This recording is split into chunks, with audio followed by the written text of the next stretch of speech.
31 décembre message bi dama koy jot dafa bari trop ndax dagan na ma lekk li nga xam ne sama xarit chrétien moo ma ko jox ci 31 bi wala yu mel noonu. bu fekkente ne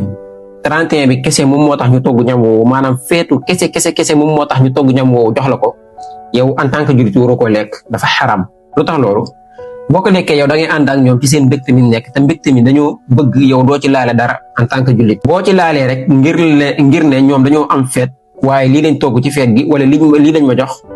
nga lekk ko ci feet bi ngir lan ngir feete kese ngir feete moo la ko tax a lekk wala day xaram. ndax yonent bi sallallahu alayhi wasallam moo ne man tashabbaha bi qawmin fa huwa minhum képp koo xam ne yaa ngi jéem a niir nuuru aw nit yaa ngi ci ñoom wala gi leen di dooleel. bu waa yow boo leen dooleel maam lekk génn liñ lay jox noonu nga koy lekk yow da ngay participer ci seen feet bi te loolu dañ koy xaraamal. amma nag bu fekkente ne feet bi jàll na wala li mu la daan jox avant feet bi nga xam ne tey jii da nga daan def noonu rek te yàlla tax waa loolu daga na nga lekk ndax yonent bi sallallahu alayhi wasallam lekk goo xam ne ab yahud moom moo ko jox ab yéefar moom moo ko jox. yàgg naa fekk foo xam ne yéefar ñoom ñoo togg di ko jox jullit ñi ñu lekk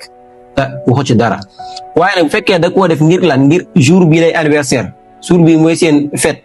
bu waa loolu moom day xaram wuru koo lekk parce que bu ko lekkee da leen di dooleel te képp koo xam ne yaa ngi jëm a niru aw nit da ngay bokk ci ñoom.